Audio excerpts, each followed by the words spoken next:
नमस्कार दोस्तों, स्वागत है आपका इमेजिन कहानियाँ हिंदी चैनल पर, जहां कल्पनाओं को मिलती है आवाज और कहानियाँ बनती हैं जिंदगी का हिस्सा।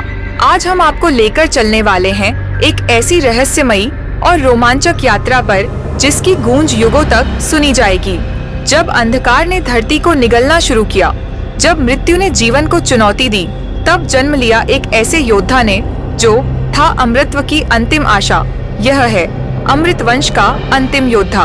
यह केवल एक कहानी नहीं, यह एक गाथा है बलिदान, विश्वास और आत्मा की जीत की।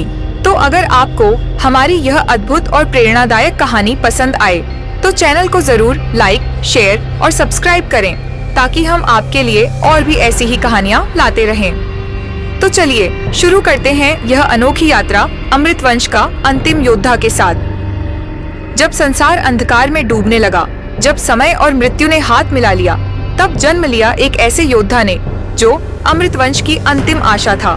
यह कहानी है त्याग की, विश्वास की और आत्मा के तेज की। यह है अमृतवंश का अंतिम योद्धा। घने बादलों से ढका आकाश, बिजली की चमक और धरती पर गिरती तपिश, ऐसा लगता था जैसे स्वयं प्रकृति किसी आने वाले तूफान की आहट दे रही हो। यह भूमि थी विराटगढ़, जहाँ सदियों पूर्व एक दिव्य वंश जन्मा था, अमृतवंश। कहा जाता है कि इस वंश के पहले योद्धा को देवताओं ने अमृत का आशीर्वाद दिया था, परंतु एक शर्त के साथ। यदि कभी यह शक्ति लोभ, घृणा या स्वार्थ से अपवित्र हुई तो संपूर्ण वंश नष्ट हो जाएगा। समय बीता, अमृतवंश महानायकों का घर रहा, पर एक दिन विश्वासघात ने इस वंश की जड्डों को झकझोर दिया। एक ही रात में पूरा राजवंश जलकर खाक हो गया और तभी शुरू हुई एक भविष्यवाणी। जब चंद्रमा रक्तिम होगा और पृथ्वी कांपेगी, तब अमृतवंश का अंतिम योद्धा जन्म लेगा। वह अंधकार और अमृता के बीच युद्ध करेगा। वर्षों बाद नागगिरी नामक एक छोटे से गांव में एक बालक का जन्म हुआ। साधारण सा, शांत, लेकिन उसकी आंखों में कोई गूढ़ रहस्य था। उसका नाम रखा गया आदित्य। आदित्य एक अनाथ था। उसे गांव के तांत्रिक बाबा बृहस्पति ने पाला, जो वर्षों से ध्यान और तंत्र विद्या के अभ्यास में लीन रहते थे। आदित्य को उन्होंने सामान्य लड़कों की तरह नहीं पाला। उसे आकाश के नक्षत्रों की भाषा, अग्नि के स्वरूप और आत्मा की गहराई तक पहुंचने की साधना सिखाई। पर आदित्य को अपने अतीत का कुछ भी झात न था। उसे सिर्फ यह पता था कि उसके सपनों में अक्सर एक प्राचीन महल, जलते हुए दीप और एक विशाल सिंहासन दिखाई देता है। उसके हृदय में बार बार एक मंत्र गूंजता, त्वम योद्धा असि अमृतस्य रक्षक। एक दिन नागगिरी के पास की घाटी में धरती कांपी। चट्टानों के नीचे से एक पुरानी मूर्ति निकली, जिसके आधार पर वही मंत्र अंकित था। गांव वालों ने इसे अशुभ माना, लेकिन बृहस्पति बाबा का चेहरा गंभीर हो गया। उन्होंने आदित्य को बुलाया और कहा, समय आ गया है। अब तू सिर्फ मेरा शिष्य नहीं, अमृतवंश का अंतिम योद्धा है। उस रात आदित्य को एक रहस्यमयी स्वप्न आया।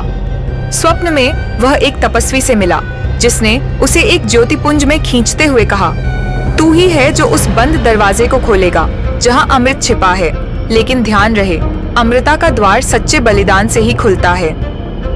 सुबह जब आदित्य उठा तो उसकी हथेली में एक चिन्ह उभर आया था, त्रिशूल और सूर्य का संयुक्त प्रतीक। यह वही निशान था जो अमृतवंश के योद्धाओं की पहचान हुआ करता था।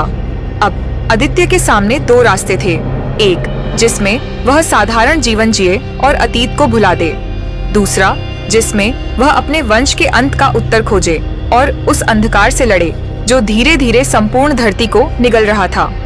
उसने दूसरा रास्ता चुना और इसी के साथ आरंभ हुई एक महान गाथा, अमृतवंश के अंतिम योद्धा। बृहस्पति बाबा के शब्दों ने आदित्य की दुनिया ही बदल दी थी। अब वह केवल एक ग्रामीण बालक नहीं था, वह उस वंश की आखिरी आशा था जिसने कभी देवताओं के साथ संधि की थी। लेकिन सच्चाई यह थी कि वह खुद नहीं जानता था कि उसका उद्देश्य क्या है और किससे लड़ना है। बाबा ने उसे एक गुफा की ओर ले जाया, नागगिरी के उस पुराने हिस्से में जहाँ कोई सदियों से नहीं गया था। गुफा का द्वार स्वयं एक रहस्य था। उस पर वही चिन्ह उकेरा था जो आदित्य की हथेली पर उभरा था। जब उसने हाथ बढ़ाया तो द्वार अपने आप कांपते हुए खुल गया। गुफा के भीतर एक ज्योति प्रज्वलित थी, जो हवा के बिना भी जल रही थी। वहाँ पर एक ग्रंथ रखा था, अमृतधारा। यह वही ग्रंथ है जिसमें अमृतवंश के इतिहास, शक्तियों और अंतिम युद्ध की भविष्यवाणी दर्ज है। बृहस्पति बोले, पर इसे केवल वही पढ़ सकता है जिसकी आत्मा शुद्ध हो और जिसे देवताओं की आज्ञा हो। आदित्य ने जैसे ही ग्रंथ को छुआ, उसकी आंखों के सामने पूरा ब्रह्मांड घूमने लगा। उसे अपने पूर्वजों की छवियां दिखीं, रणभूमियां, और फिर एक अंधकारमयी आकृति, एक राक्षस जो खुद को मृतकासुर कहता था। वही था जिसने अमृतवंश को नष्ट किया था और अब वह वापस लौट रहा था। तेरा युद्ध मृतकासुर से है, ग्रंथ की आत्मा बोली, परंतु अकेले तू इस अंधकार को नहीं हरा सकता। तुझे 7 रक्षक खोजने होंगे, 7 शक्तियों के वाहक, जो तेरे साथ अंतिम संग्राम में उतरेंगे। आदित्य की आंखें खुलीं तो वह कांप रहा था, पर उसके भीतर अब कोई द्वंद्व न था। मैं तैयार हूँ, उसने बाबा से कहा।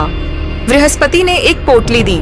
उसमें थे ताम्रपत्र से बने 7 प्रतीक चिन्ह। जहां भी ये चिन्ह चमके, समझ लेना कि तेरा कोई साथी पास है। आदित्य ने विदा ली। नागगिरी की घाटियों से होता हुआ वह उत्तर दिशा की ओर बढ़ चला, जहां पहला रक्षक मिलना था। पर रास्ता सरल न था। जैसे ही वह जंगल पार कर रहा था, उसे काली धुंध ने घेर लिया। वहां एक छाया खड़ी थी। वह मनुष्य न लगती थी, न ही दानव।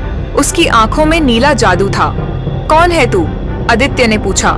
मैं ही तेरा पहला रक्षक हूँ, वह बोली, पर तेरी अग्नि देखे बिना मैं साथ नहीं चलूंगी। और तभी वह जंगल आग में घिर गया। ये थी परीक्षा, पहली शक्ति की। अब आदित्य को न केवल अपने भीतर की शक्ति जगानी थी, बल्कि यह सिद्ध भी करना था कि वह अमृत वंश का सच्चा उत्तराधिकारी है।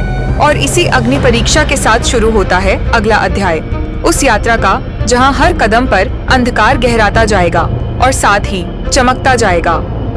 अमृतवंश के अंतिम योद्धा का प्रकाश। जंगल की आग अब विकराल रूप ले चुकी थी। चारों ओर लपटें थीं और उसके बीच खड़ा था आदित्य, धैर्य, भय और आत्मबल की अग्नि परीक्षा में। सामने खड़ी रहस्यमयी स्त्री, जिसने स्वयं को पहला रक्षक कहा था, शांत नेत्रों से उसे देख रही थी। अग्नि में जलना नहीं, उसमें से गुजरना ही तेरा पहला सबक है, उसने कहा, और उसकी देह नीली लौ में विलीन हो गई। आदित्य ने आंखें मूंद लीं। उसे याद आया, बृहस्पति बाबा ने एक बार कहा था, जब अग्नि चारों ओर हो तो डर कर भाग मत, भीतर की ज्वाला को पहचान, वही तुझे राह दिखाएगी।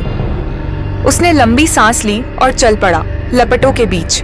हर कदम के साथ आदित्य की देह तप रही थी, लेकिन एक आभा उसकी त्वचा पर उभरने लगी।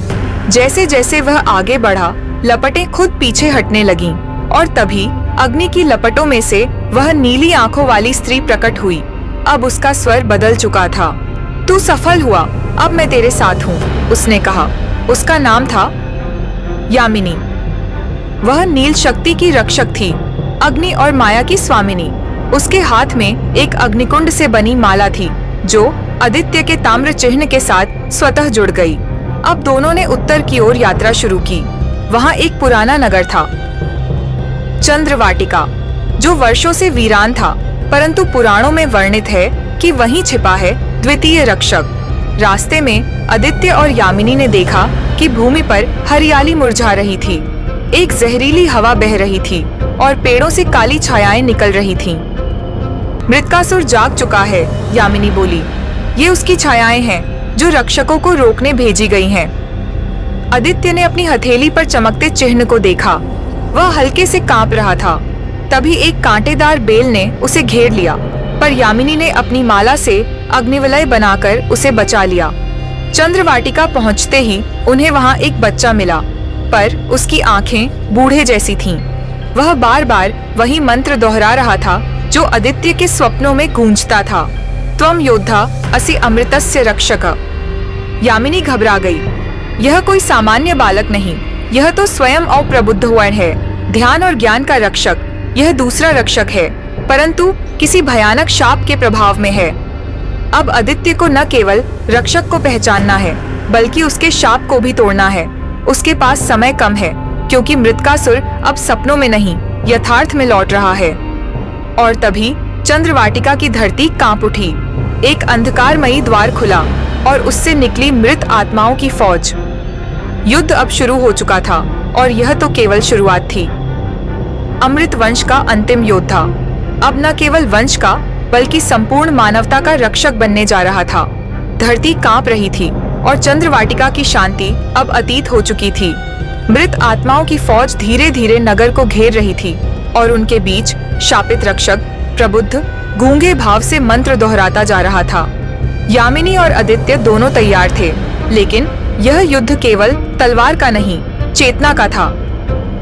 प्रबुद्ध को शाप से मुक्त करना ही प्राथमिकता है, यामिनी बोली, वरना हम दोनों भी इस अंधकार का हिस्सा बन जाएंगे।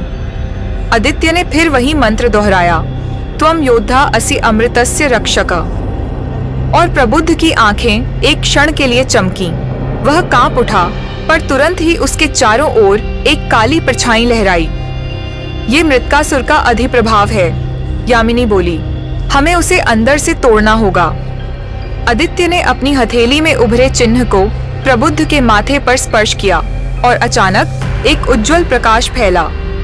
प्रबुद्ध की देह कांप उठी और उसकी आंखों में वर्षों से छुपा ज्ञान पुनः जागृत हो गया। शाप टूट चुका था। मैं जाग गया हूँ, प्रबुद्ध बोला, और अब समय है कि मैं अपना दायित्व निभाऊं। उसने अपना हाथ उठाया और उसके चारों ओर एक दिव्य ध्यान मंडल प्रकट हुआ। मृत आत्माओं की फौज उस प्रकाश में जलने लगी। कुछ ही क्षणों में चंद्रवाटिका फिर से शांत हो गया।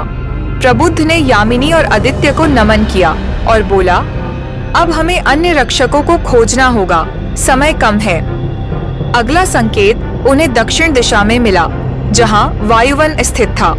वहां का रक्षक था ध्रुव, जो वायु और गति का स्वामी था, किंतु वह वर्षों से ध्यान में लीन था और उसे जगाना आसान नहीं था। वायुवन में पहुंचते ही आदित्य को एक अलग ऊर्जा का अनुभव हुआ। वहां हवा स्थिर नहीं थी, वह विचारों की तरह भाग रही थी। बीचों बीच एक ऊंचा पत्थर था, जहां ध्रुव ध्यान मग्न बैठा था। इसे शब्दों से नहीं, गति से जगाना होगा, प्रबुद्ध बोला। तू ही कर सकता है ये कार्य, आदित्य। आदित्य ने अपने भीतर की ऊर्जा को केंद्रित किया और एक मंत्र के साथ वायुवन में दौड़ने लगा, तेज फिर और तेज। हवा ने उसका साथ दिया। उसके कदम अब भूमि पर नहीं पड़ते थे, वह उड़ने जैसा अनुभव कर रहा था। अचानक ध्रुव की आंखें खुलीं और उसने अपना हाथ आगे बढ़ाया। आदित्य उसके हाथ से टकराया, एक चमकदार विस्फोट हुआ और वायुवन निखर गया। तुमने मुझे गति दी, मैं तुम्हें दिशा दूंगा, ध्रुव बोला। अब 3 रक्षक एकत्र हो चुके थे, यामिनी, प्रबुद्ध और ध्रुव। मगर मृत्कासुर अब शांत नहीं बैठा था। उसने अपने सबसे भयानक अनुचर अंधराव को भेजा, जो तांडव और भ्रम का स्वामी था। अंधराव ने पूर्व की घाटियों में एक पूरा गांव निगल लिया था। उसकी छाया से कोई बच नहीं सकता था। अब आदित्य और रक्षकों को वहां पहुंचना था, किंतु वहां जाने से पहले उन्हें एक और रहस्य जानना था, वह द्वार जिसके पीछे अमृता छिपा था। प्रबुद्ध ने कहा, वह द्वार तुम्हारी आत्मा के भीतर है, पर उसका ताला 7 बलिदान है। अब प्रश्न यह था, क्या ये बलिदान रक्षक देंगे या स्वयं आदित्य? अगला चरण केवल युद्ध नहीं, बलिदान की वेदी थी, और यही आरंभ था अंतिम संग्राम की छाया का। अमृत वंश का अंतिम योद्धा अब निर्णायक मोड़ पर था। पूर्व की घाटियां अब रोशनी से नहीं, भय और भ्रम की धुंध से ढंकी हुई थीं। अंधराव, भ्रम और तांडव का स्वामी वहां अपनी काली सत्ता फैला चुका था। गांव के लोग या तो उसकी छाया में कैद हो चुके थे या खुद ही भ्रम के मारे राक्षस बन चुके थे। आदित्य, यामिनी, प्रबुद्ध और ध्रुव, 4 रक्षक अब युद्ध की ओर बढ़ रहे थे। उनके सामने सबसे कठिन परीक्षा थी, क्योंकि अंधराव को केवल बाहरी युद्ध से नहीं, आंतरिक साहस से हराया जा सकता था। घाटियों में प्रवेश करते ही चारों के सामने उनके सबसे बड़े भय प्रकट हुए। आदित्य को अपने माता पिता की मृत्यु का क्षण बार बार दिखाई देने लगा, यामिनी को उसकी पूर्व जन्म की हार, प्रबुद्ध को उसका ज्ञान भ्रष्ट काल और ध्रुव को उसका भ्रमित बचपन। यह अंधराव की माया है, प्रबुद्ध ने कहा। हमें आंखें खोलकर डर को स्वीकार कर आगे बढ़ना होगा। चारों ने अपनी अपनी पीड़ा को स्वीकारा। और तभी उनके शरीर से आभाएं निकलकर एक दिव्य ढाल में बदल गईं। अंधराव की माया टूटने लगी। वह प्रकट हुआ, एक विशाल धुएं जैसी काया जो हर बार रूप बदलता था। तुम सोचते हो कि तुम सत्य हो, अंधराव गर्जा, परंतु मैं ही वो शक्ति हूँ जो सत्य को झूठ बनाता है। आदित्य आगे बढ़ा और अपने ताम्र चिन्ह को आकाश में उठाया। सभी रक्षकों की शक्तियां उस चिन्ह में समा गईं और एक दिव्य भाला बन गया। अमृतास्त्र। आदित्य ने भाले को अंधरव की छाया में फेंका। एक गर्जना के साथ अंधरव का स्वर शांत हो गया। घाटियां रोशनी से भर उठीं। गांव पुनः जीवित हो गया। अंधरव नष्ट हो चुका था। अब 5 रक्षक एकत्र थे।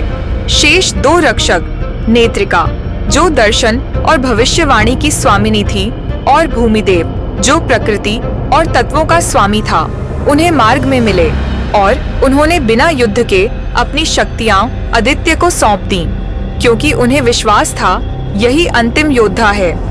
अब 7 शक्तियां आदित्य के पास थीं। अमृत का द्वार जो उसकी आत्मा में था धीरे धीरे खुलने लगा, लेकिन तभी आकाश काला हो गया। स्वयं मृत्कासुर प्रकट हुआ। वह विशाल, विकराल और काल जितना अंधकारमयी था। उसके एक हाथ में समय की जंजीरें थीं और दूसरे में प्राणों का पात्र। अब यह अंतिम युद्ध है। बृहस्पति बाबा की आवाज आकाश से गूंजी, या तो अमृत बचेगा या संपूर्ण जीवन समाप्त हो जाएगा। आदित्य ने अपने भीतर से सारी शक्तियों को पुकारा। यामिनी की अग्नि, प्रबुद्ध का ध्यान, ध्रुव की गति, नेत्रिका की दृष्टि, भूमिदेव की प्रकृति और स्वयं की आत्मा की ज्वाला सब एकत्र हो गईं। उसने मृत्कासुर को ललकारा और दोनों के बीच युद्ध आरंभ हुआ। धरती कांप रही थी, पर्वत चटक रहे थे, पर आदित्य की आत्मा स्थिर थी। अंतिम क्षण में जब मृत्कासुर ने अमृत को छूने की कोशिश की, आदित्य ने उसे स्वयं में समाहित कर लिया। अमृत और मृत्यु का संगम आदित्य की आत्मा में हुआ और वहां से निकला एक नई ऊर्जा का विस्फोट। जब धूल छटी, आदित्य अकेला खड़ा था, लेकिन अब वह वही नहीं रहा। वह अब अमृत वंश का अंतिम योद्धा, अमृत स्वरूप बन चुका था। एक शक्ति जो जीवन और मृत्यु दोनों से परे थी। उसने सब रक्षकों को आशीर्वाद दिया और फिर ब्रह्म गुफा की ओर बढ़ गया, जहां वह समय से परे रहेगा, जब तक फिर किसी को उसकी आवश्यकता न हो। और इस प्रकार समाप्त हुई वह कथा, जो केवल युद्ध की नहीं, आत्मा की विजय की थी। अमृत वंश का अंतिम योद्धा अब एक युग की कहानी बन चुका था। प्रेरणा, बलिदान और सच्चे साहस की अमिट छाया। अगर आप कहानी का अगला भाग चाहते हो तो नीचे कमेंट्स में लिखकर बताना। धन्यवाद।